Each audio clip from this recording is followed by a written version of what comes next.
Oh, I think because it has to get everybody in. There we go. It says it failed for one of the accounts, but we are live.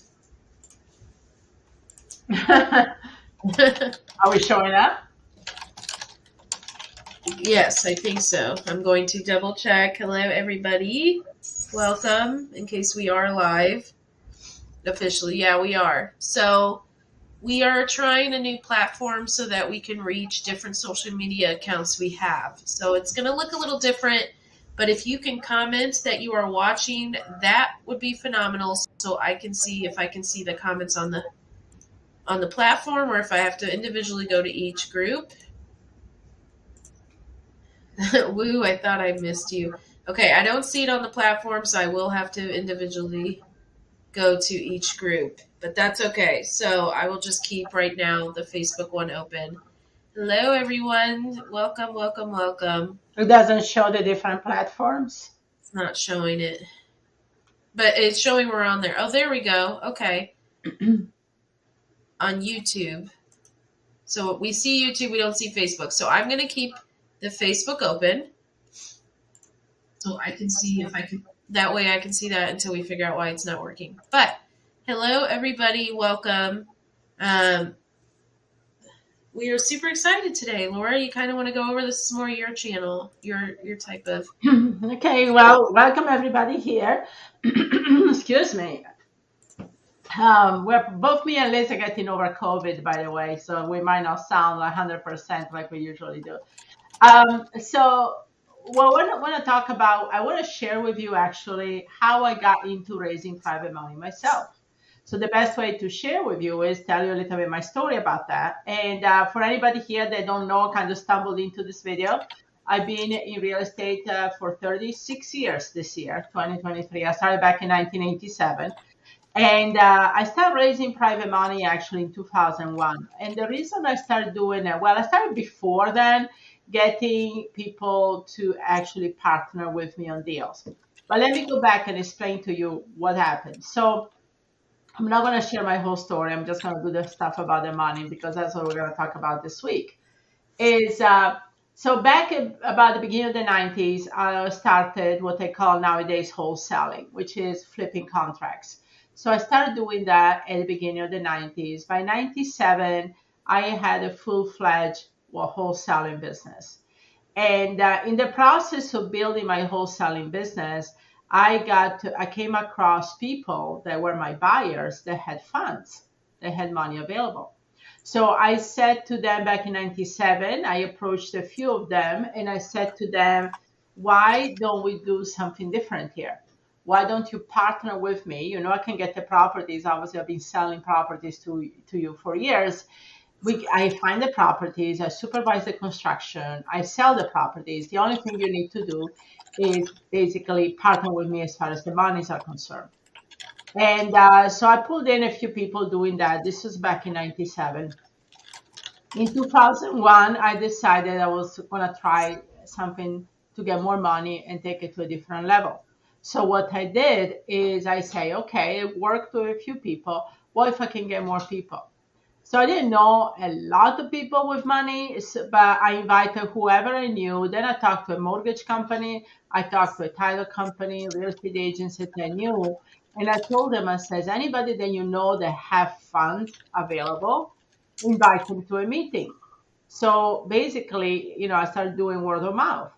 And I remember it was July 11th, 2001. I set up a meeting and I was like, called it the meeting of the minds. And we sent out about 60 some invitations via mail, regular mail, snail mail. And about 25 people showed up that night. And what I did is basically I just showed them the proof. I just showed them that for several years I've been doing deals with a few private investors, and I showed them closing statements. This is what I bought it for. This is what I sold. This one I did work on it. These were more like flipping contracts. Didn't do any work to it. Anyway, it showed obviously a good spread and making money. So it basically I didn't have to do anything to really just sell itself. So people start saying, okay, how do we do this with you? They asked me how to do it. So that evening, I had like 25 people in a room. 6 of them decided to give me them to work with me. And so what I did, I had them fill out an application, and become on board as my lenders. Now the funny thing is, actually, I charged them to be my lenders, and you're like, what?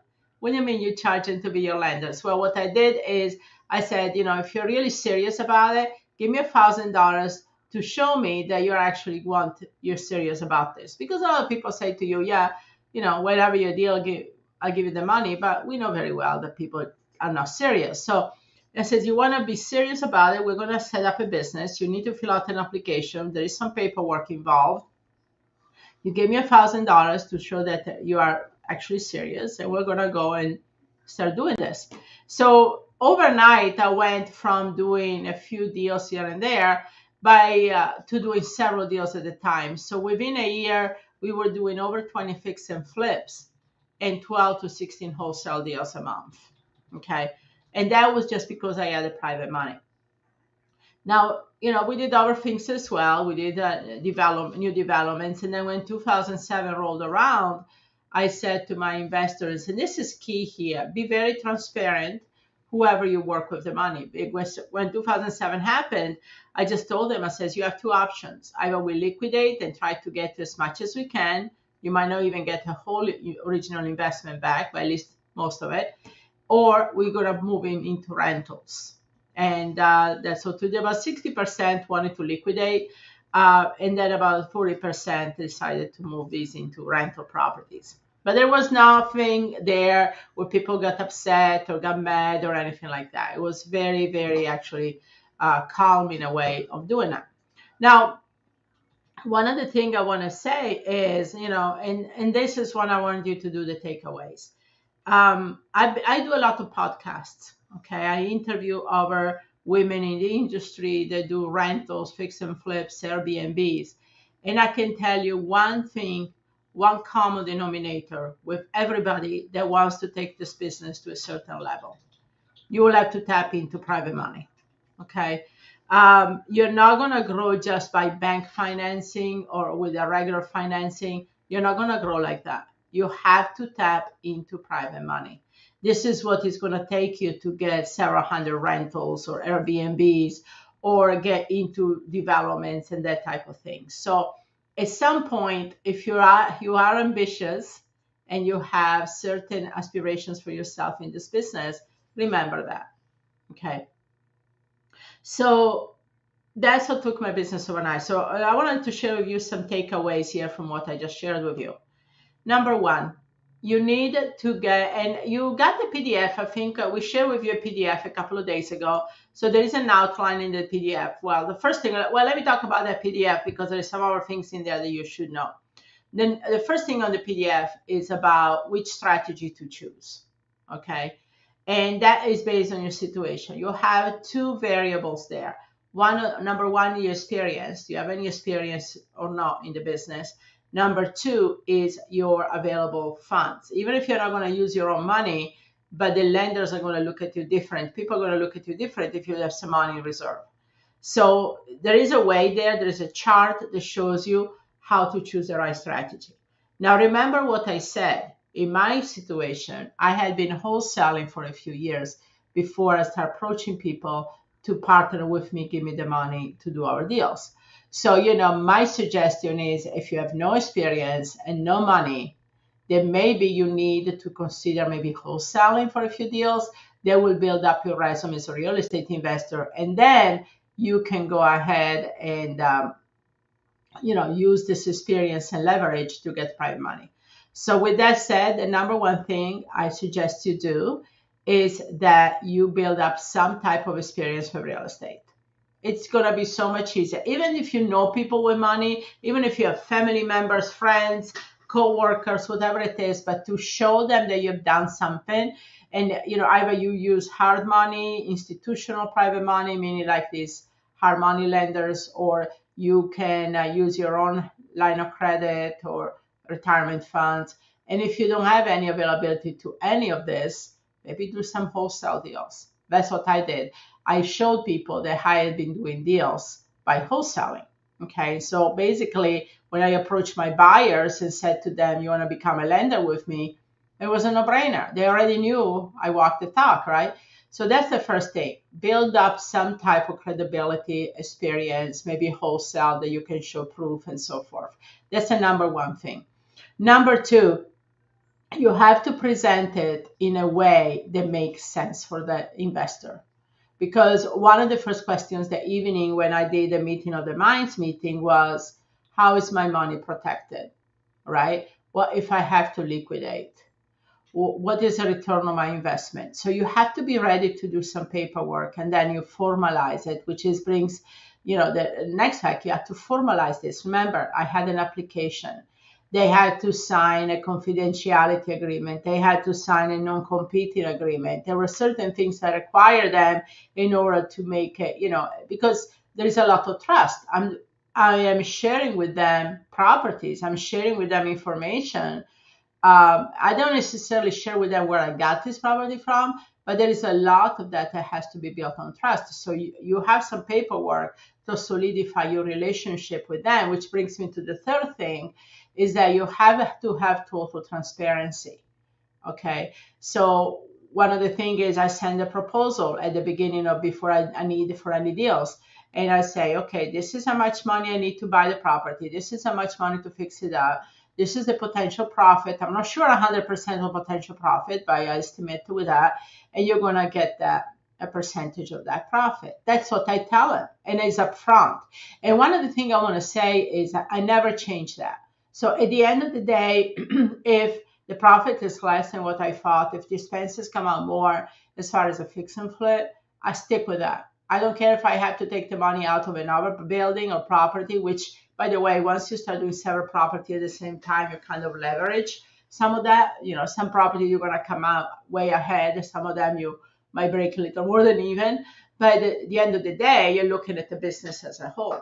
And so, but what I do is I'm always very, very transparent. I'm also very consistent.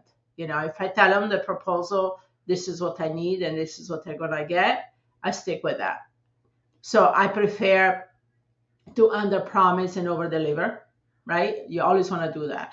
And if I tell them that the return on their investment for a year is 10%, and I happen to, like in the last couple of years, you could get it down so much faster. I did in 5-6 months sometimes. I still pay them 10%. I still give them a year, and they're like, wow, and what happens is they want to keep reinvesting the money with you, right? They say just roll it into the next deal, which I don't do for tax reasons, so I disperse to them and then get it back. But the thing is, they keep wanting to roll into the next deal. So these are some of the things. Like I said, look at the PDF. The first important thing you want to do in the PDF is look at the chart in the beginning on how to choose the right strategy based on where you are right now with your experience and finances. Second thing, there is some takeaways, 3 takeaways that I just shared with you on what to do. Okay. And then the last thing is like, how do you find these lenders? Well, remember some of the golden nuggets I share with you. First of all, several of them were my buyers for my wholesaling deals. They were the cash buyer that I liked. I didn't work with anybody. I like to work with certain people that I feel like, it's going to be a good relationship. So the ones that I like, I approached and say, now you're being a buyer. Let's go ahead and move it to a next level and become a lender instead. That's one thing. The second way you can do is word of mouth. Like, remember, I shared with you, I approached title companies, I approached lenders, I approached real estate agent and asked them to invite people that knew they had the money. Okay. And those are the 2 main ways that I got my private lenders on board. Okay. You need to be careful. A lot of the SEC regulations, so Security Exchange Commission, after 2007, things have changed because of scams that happen in the industry. So there are certain things you have to do. So for example, if you don't know somebody that is going to loan you the money, you have to have what they call a rule of 345. You have to have at least 3 times that you talk to them, points of contacts within 45 days. And that came because, I don't know if any of you watch American Greed, right? That show. A lot of these people will go from town to town, give a good speech, tell people to invest to them, have these meetings, people will give them money and never gave them, Ponzi schemes and things of that nature. So the SEC has been really buckling down over the last 15 years about really preventing some of these Ponzi schemes. So one of the things is whoever gives you the money, you have to have had several conversations with them, at least 3 within 45 days. And it can be also via Zoom. It doesn't have to be in person, but you have to have 3 conversations. Other things, the SEC says that, you should use money within the state for in-state transactions. So if you invest in Florida, if you're going to use the money for real estate in Florida, the money should be from Florida. Now, there are ways to go around them. Maybe investors can open an entity in Florida. There are things that you can do legally to make that easier, but those are some of the rules that you have. So you need to be versed into the SEC about some of the rulings so you don't get into trouble with the SEC and the IRS. Okay. But, they're pretty easy. It's just that, honestly, it's good they did because a lot of people took advantage and did some crazy things about this. That's it. That's all I wanted to share on that. So hopefully this was helpful for everybody. Did you get, if you can type in the chat box and let us know that this was valuable, there was this good information. Yeah, we would love to get some feedback. Now, as you know, for those of you that are in our Facebook group, we've gone live in our Facebook group every week up to this point. And now we are going live on YouTube. We're actually live on Instagram. We're live on different things right now. And so we appreciate the feedback. For some reason, I cannot see some of the comments in the different areas. And so let me close this. So I have the Facebook group pulled up. We are going to enter into a raffle. Again, this is new for you guys that are not in our Facebook group, but in order to be entered into this, you need to join our Facebook group. And it's the person that comments the most throughout the week gets entered into this raffle. Are we posting links to the Facebook groups in all the platforms? So for future yeah, we can. Okay. But what I'll put it in here in the comments that goes to everywhere else because I can't see the Facebook group on here for some reason. That's okay. I have it pulled up. So how this works though is that you join our Facebook group and whoever comments the most throughout the week gets entered into these daily raffles and these Thursday raffles. And the reason we started doing that is because we are trying to build a community here. And I'm going to say this every week. We are trying to build a community here. And in order for us to do that, we need interaction. So we actually reward the people that comment the most throughout the week with a raffle box and all of that. So it's for fun. It's just to have fun in the group and all of that. But I want to add a couple of things to that. First of all, we have a very interactive group on Facebook. We're not talking a small group. We have over 10,000 women right now, high interaction. So it's not like anybody coming in from our platforms. This is already a community that's been built. So you're not coming in to hear crickets, number one. Number two, every week we give different training. So we give training every day of the week, every week on a different topic. So you get a lot of great value by belonging to this group. So it's not just any other group. Yeah. So I put that into the comments there. If you want to join the Facebook group, you do have to fill out the questions. We do not accept anyone that does not fill out the questions. So just kind of keep that in mind. But this is just a way to really just build this group and get the women in there and having fun. And anyone that's in there can attest that it's great. So we're going to go ahead and do the raffle, but I wanted to share what the raffle is this week. So this raffle is, hold on. See if it lets me. Copper, stop.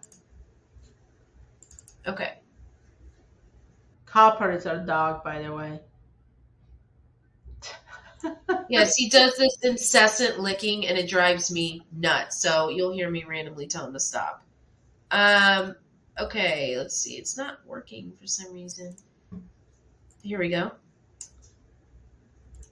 Okay. So this is our raffle. here. And what I have noticed, Laura, through this, we actually have a way better as far as delay. So that's good. But this is our raffle here. This is the raffle that's being raffled off in the group to the person that commented the most in the last 7 days. So this is a winner, and I would love to know what you guys think as far as the box. Isn't it cute? Very cute. Yeah. Well, click that link. It's not telling me your name. It just says Facebook user from our fan page. I'm going to go onto our fan page. Click that link, and you will fill out the questions, and we'll get you into the group today. So there we go, Vicky. Okay, there you go. Or Katina. Okay, great. So I have your name now because I have the Facebook pulled up. So that's great. So Katina. Okay. Who is excited for this raffle? Isn't it adorable? Love the snowflake soap. Yeah, I know. I got all these boxes. Delay, Elizabeth? There is a little bit of a delay, but nothing crazy. Okay. Okay, so let's go into that. So the winner of this is, drum roll please. She just commented me, Lori Kemmer. Lori Kemmer, you are the winner. So congratulations. You won this. And that's funny because she literally just commented me. So I am super excited about that. Okay. All right. So now what we are going to do is we are going to go into the Q&A here.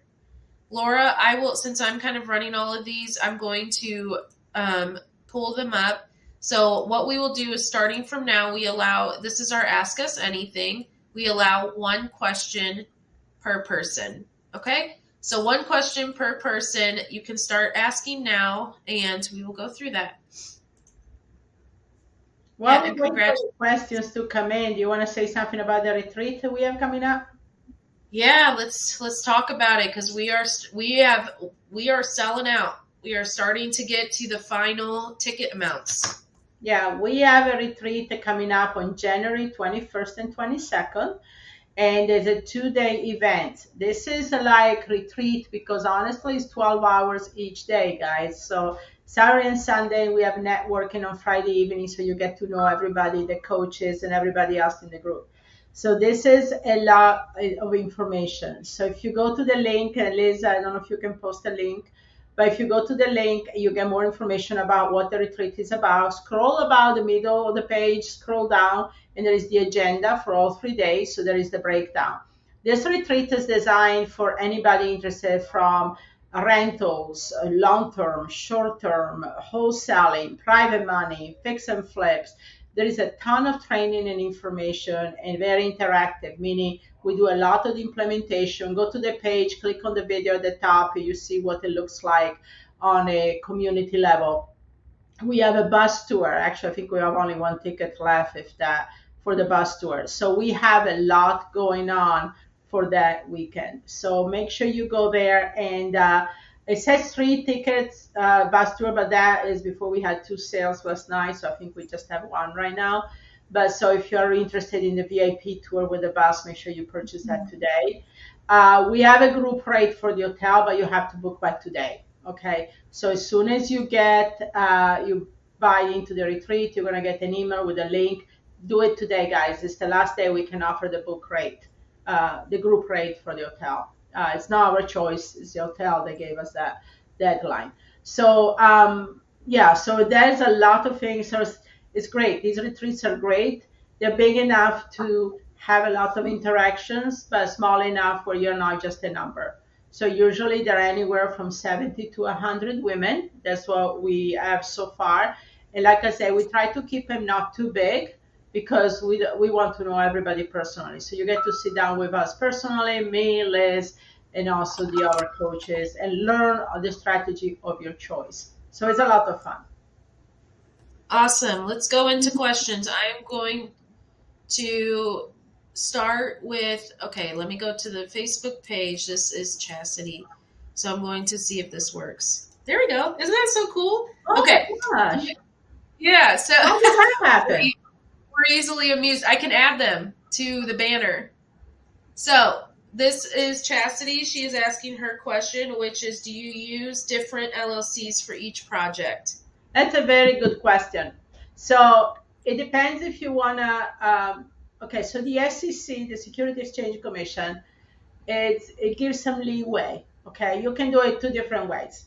One way is you have to file certain reports, okay, and then you can do what they call syndication, where you can raise the money and work on different projects. So for some things, like for example, when we did the new development and we had several investors involved, we opened an LLC for the project, and also we did report the fact that we were collecting that money to do that development. Okay, or you can open an LLC for each project. So honestly, a lot of time that's what I do, and it's easier. So if I have a property, a certain house that we're doing a fix and flip, I open an LLC for that house with that particular investors, and we're both owners of that particular LLC. So if anything happens to one of us, we have certain things what happens to the interest of the other party. So that's the best way to do it. If you're like a smaller time, investor, maybe have an LLC for each project, and you allocate the ownership of that LLC to you and the private investor. The good thing about it is that, let's say you have an investor that's going to fund 100% of that money, but you can still stipulate in the paperwork that you're going to get 50%, 75% of the profit, whatever, even if you don't have any money invested. But that's a way to keep things clean and keep the money allocated. So the SEC says if you do it that way, then you don't have to do any reporting. Awesome. Okay. So that's the only one that I can pin, unfortunately. It's the only one I can see on here. So let's go into the Facebook group now. We have quite a few questions starting to go. So Beth is asking, how does the private lender benefit? Meaning, how are they compensated? That's you can do it different ways. You can give them a okay. There are two ways I do it. One of them is, and honestly, I do this on projects. For example, you can give them a percentage of the profits. Okay, it depends on how long you plan to hold the funds for that particular project. You can give a percentage of the profits. So let's say you can give them, 20%, 25%, 50%. Whatever you think. In the beginning, honestly, I used to give him a larger percentage of the profit, up to 50%. And then as I got more experience and I can streamline things, I give him a smaller percentage.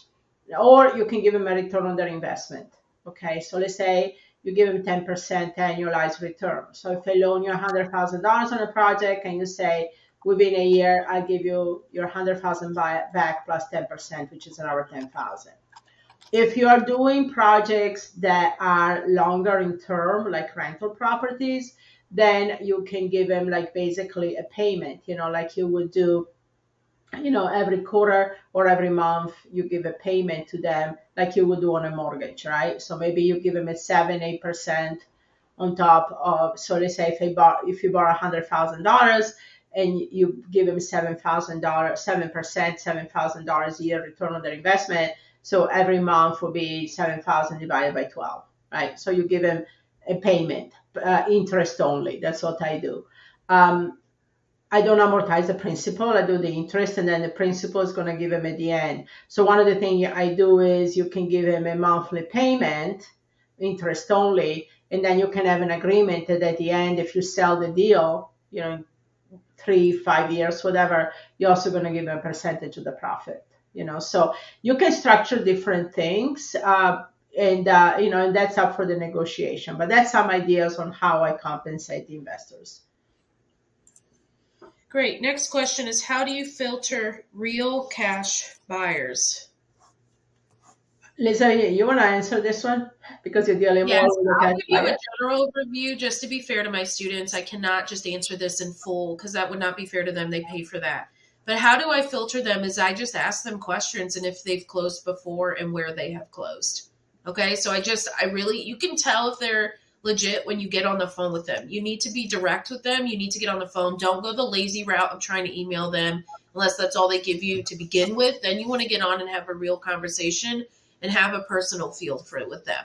So that is the biggest thing. And then in order to find out if they've really closed, you can find out, get their LLC, call the title companies. You can do different things to find out if they have performed in the past.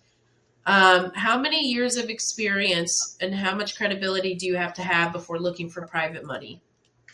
You don't have. I don't think it's a lot as far as the years. I think it's more many deals. Okay, so just to give you an idea, if you go to a hard money lender, private lender, they're looking that you have done 3 to 5 deals over the last year or so in order for them to value you as experienced investors. So if you've done 3 to 5 wholesale deals over the last year, then they put you into a different category for their as far as their risk assessment, and they value more as an experienced investor, meaning you get better terms, better interest rates, more loan to value, and so forth.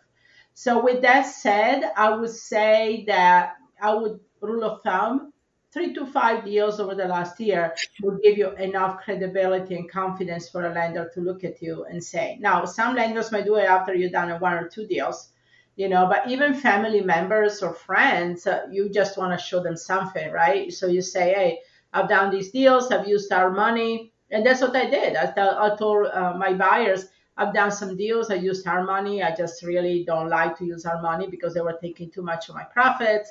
But, I'm looking to do something more dynamic. Our good thing about private money is that you don't have to jump through the hoops to get the money. I can literally call in the morning and have the money in the afternoon. I don't have to go through appraisals, inspections. Once you establish the relationship, this is, you can pick up the phone and say, hey, I'm going to an auction today. I need $100,000 wired in if I win the auction. And if I say, yeah, okay, so you can count on the money. There is no all these hoops you have to jump through. But I would say 3 to 5 deals within a relative short amount of time, it would be a good one for you to build up your credibility for people to trust you. Awesome. Next question is from Raina. If I were wanting to loan funds, is there a license required to be a lender? There's no license per se, but one of the things is also by SEC rules, you need to be a business entity and you need to loan to a business entity. Meaning me as Laura borrowing money from you, that would not be legal. I would have to have my business entity, LLC or corporation, borrowing money from your entity and corporation. But again, if you're doing this in a way where you build or you have a entity for each project, you don't have to do it. Now if you do it more on a wider level, like a lender loaning out money but not really earmarking the money for which project, then yes, then you have to do some reporting. You would have to contact your Security Exchange Commission and then report to them what you're doing. And then you have to be an accredited investor. You have to do a lot of other things. Okay, and then final question that I see that has come through is how do you qualify a new buyer so you have potential future lenders? Well, basically, if the buyer has the money, right? I mean, once I start selling I assume they're asking how did I know that these buyers could become lenders? I had done a few deals with them, and I know they had the cash available to do this. Either they had lines of credit, retirement funds, money saved up. Some of the buyers, it was kind of funny because in the beginning they wanted to see how things worked out, so they wouldn't loan me a lot of money. Although they had a lot of money, they kind of wanted to see how that goes. And once things start working really well, they start pulling money out of a hat. I don't know where the money was coming from. All of a sudden, they had millions of dollars available to do this. So in the beginning, even though your best buyers might hold back until they see a couple of deals, and then after that, they will come up with the money. That's what I found out. Awesome. Okay. All right. For those of you that have not asked, do you have any more questions? Thank you. This is very informative. You are very welcome. I can see your name. That's nice. So now By the way, if you're interested in the training on private money, it is actually part of our bigger training. So we do coaching for anybody here that don't know what we do. We also do coaching anywhere from wholesaling, rentals, Airbnb, and then also private money. I'm also the only coach in the country that coaches on higher end luxury properties, because actually I started investing in real estate in Hawaii. So I started the higher end of things and then, got into more the average homes. But so I also coach if you're interested in flipping.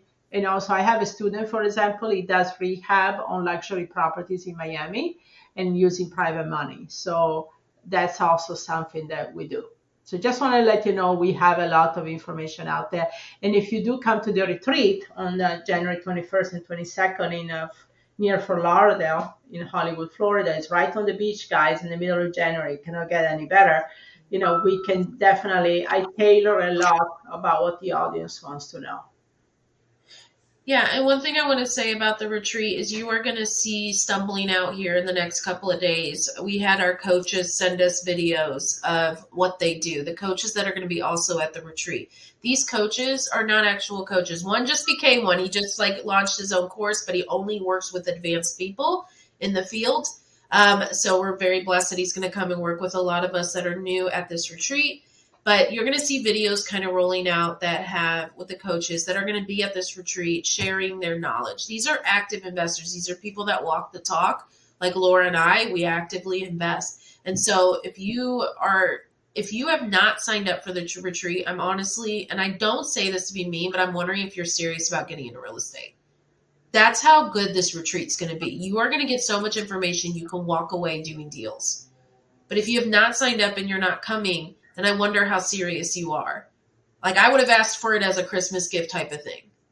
If you couldn't afford it yourself. And so that is something I just wanted to kind of throw out there before we get off here, is that this retreat is coming up here very, very soon. It's in 2 weeks. We are super, super excited.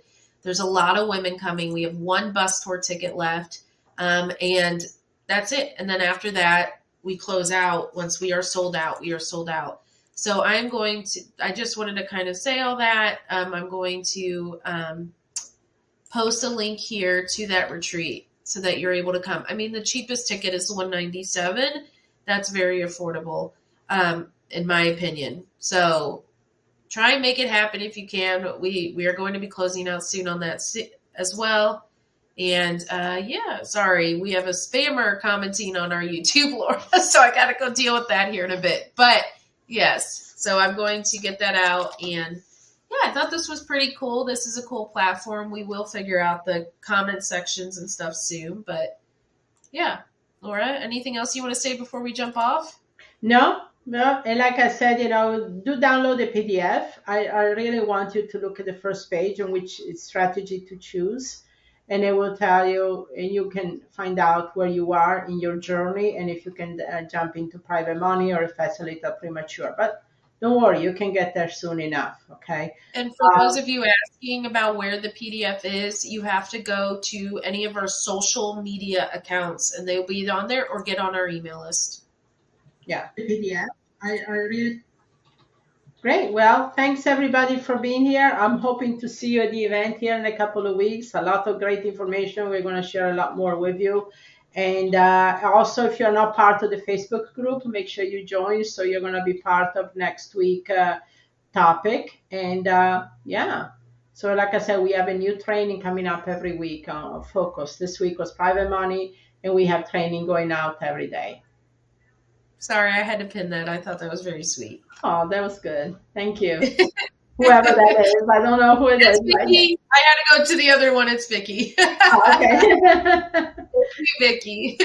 She's a student of ours.